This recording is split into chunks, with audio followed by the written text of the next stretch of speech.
horse went from a canter to a hand gallop, which is a very, very fast pace. And the terrain got a little bit rough on the way to the barn. And what happened was my horse stumbled and I flew off the saddle into a ditch with rocks head first. But I never hit the ground. As I was leaning to the right, and I knew I was going to fall, and I knew this was going to be bad, and I had some pretty bad dread about it, I never hit the ground. What really happened was I left my physical body. I was still me. I had no sensation of my physical body. I was gone. I was separate, disconnected, and I was cast into this very, very dark tunnel.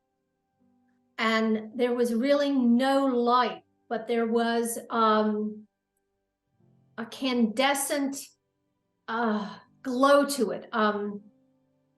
The walls were very, very dense, but fluffy at the same time. I'm not claustrophobic. I was going at a high rate of speed through this tunnel. I guess the best thing I could do is really compare it to a wormhole, you know, you see in a science fiction movie. So I was going through this and I felt a roller coaster of feelings: fear, shock, total surprise. I felt like I'd left the planet, and it all happened so quick, so suddenly and abruptly that I wasn't prepared. This was a split-second accident. And I was going down this tunnel at a high rate of speed, and I knew at that moment that I was no longer alive. So there was good news. At the end of the tunnel, I was reunited with somebody that I love more than anybody in the whole world. It was my late grandfather, William Fowler. He was so good to me when I was a little girl. I felt special. I felt loved with him. I felt safe. And as soon as I saw him, all those feelings returned, because when I saw him, I knew I was okay. I wasn't alone, and he was there. And I think there were other people behind him, and he wasn't alone, but I really couldn't perceive that much. I could see him. I could focus on him. I knew who he was. He was there to help me, but I couldn't perceive more. I think maybe I was on a different vibrational level. I don't know how that works. Anyways, the next thing I knew, I went to this place and I had a life review. Now, I was 19. I was a kid. I hadn't done anything really, nothing criminal, nothing bad. I hadn't been a bad person at all. But when you have a life review, it's not a heaven or hell or a punishment thing. It's basically, you see what your actions towards others felt like. So you're seeing this in tandem at the same time as experiencing what the other person in the equation was. Let's say you're talking to your mother very sharply. Well, I was able to see it as a spectator, but I was also being able to feel her point of view. So it's kind of hard to wrap your mind around that two things could happen at once, and for some reason it felt natural. So I went through in like a chronological order from being a baby or very, very young until that day on the horse. So it happened all at once, but it was in layers and stages, and I can't there's nothing that I can translate that is going to explain that to you. But it was pretty upsetting for me, because I didn't realize sometimes when I'd been short with my mom or done this or that, how deeply it affects another person. Now, on the flip side, I saw some things that I did that were, there was a good deed, it was a good deed and well-intentioned, how big it was. Some of the small things I'd done, like protecting a girl in high school who was bullied by these two nasty girls, and protecting her and befriending her and being the buffer, how big that was. And I saw how painful the bullied teenage girl was. And that was pretty painful. I saw when I did something stupid when I was a little girl and how deeply it affected another little girl. And I'm like, oh my God, I wish I hadn't done that. You know, I felt regret. I felt like this was a blessing. It was a lot of mixed things. It's a mixed bag of tricks. What I figured out during my life's review, the most important thing you can do in this life is do no harm.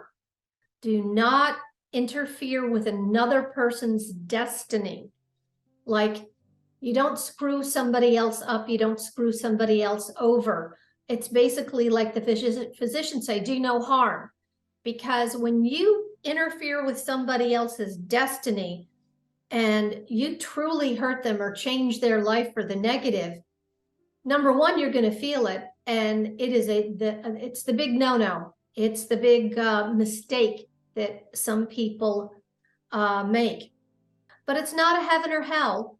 It's more of an understanding and not a reckoning, but an awakening to what your actions are. So I'm not the best explainer of this because it was so many things, so many wonderful things I got to relive, and some of the things I wish I hadn't done, all wrapped into one. Like this big, big surprise that you get when you have your life review. It's hard to wrap your mind around. It's hard to explain, but I'm glad I had it. And it kind of set me on the right path, you know, when I returned. I mean, I really don't want to screw up anybody. Did it make me a nicer person? Probably not. But I had my life review and I was pretty shocked, and I couldn't find my grandfather. And then the next instant was this swoosh, this feeling of traveling, and it was so much more fun than like going through the tunnel was kind of scary. This was almost a rush, like, you know, you're in a carnival ride, but you're really enjoying the acceleration. And I went out to, I think, as far as you can go, and it's still able to return. Some people call it your higher self. Some people call it source. I like to say it is source. I burst through like this beautiful, bright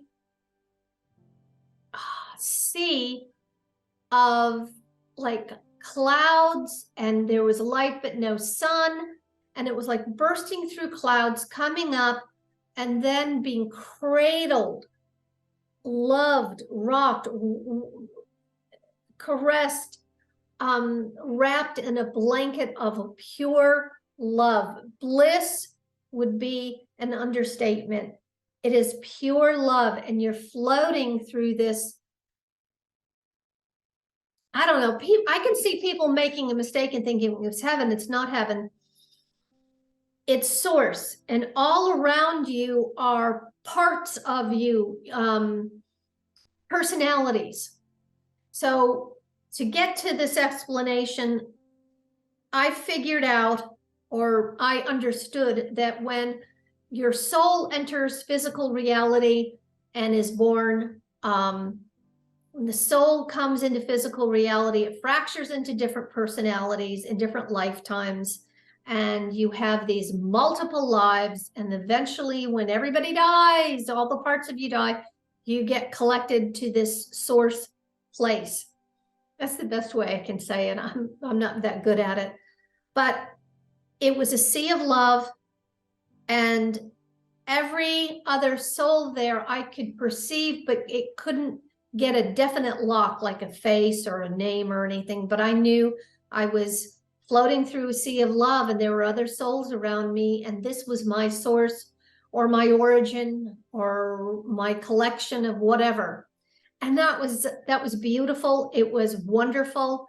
I forgot all my problems in my life. I wasn't thinking about my physical body or what was happening. I wasn't even thinking about my grandfather. I was just in bliss, and I could hear music, like classical music, like floating through these chambers, this chamber. in random waves. And there was no sun, but there was brightness, and the brightness didn't hurt my eyes.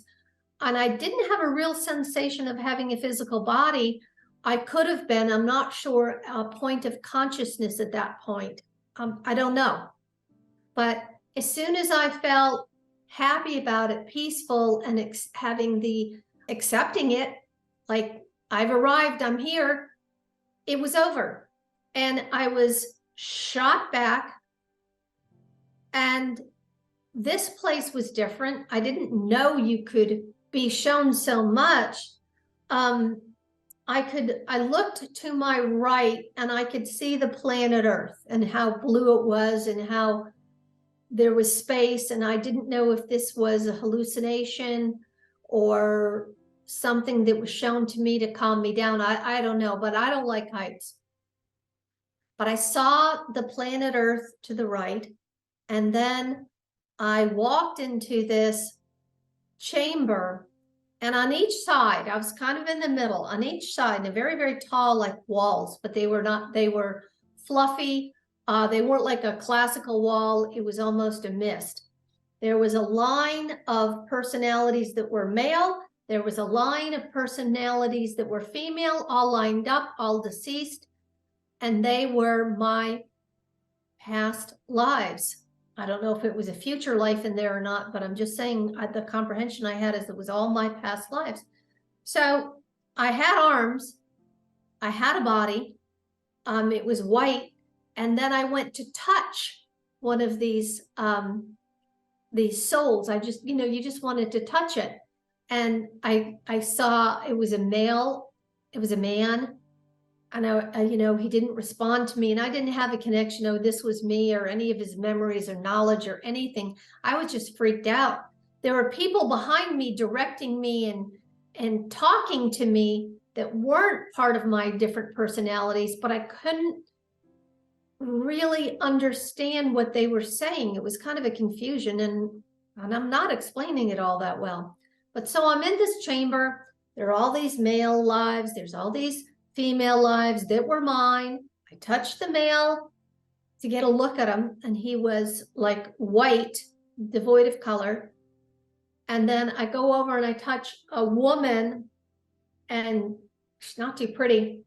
She was Caucasian, and she looked like one of the lunch ladies that I didn't like in second grade. Anyways, she acknowledged me but didn't communicate with me. And I turned around, I'm trying to talk to my guides, and then it's over. So, you're just starting to figure it out and have some logical questions. And then there was a sense of traveling. And I was thinking, not about like heaven or hell or God. I was thinking, I just thought to myself, the tree of life, because I'm a minister's granddaughter. I wonder about the tree of life. And I was at this place, and it was beautiful. It was on the beach, and the ocean, the waves were crashing, and there were cliffs. And in the cliffs, there were windows. Some people had etched out homes living inside this cliff. And all I can say is it was a place that was very beautiful. The ocean was there. And then I saw the tree of life, and it wasn't the biblical tree of life. It looked like a beautiful, beautiful pine tree, just like the kind you see in Florida where I live.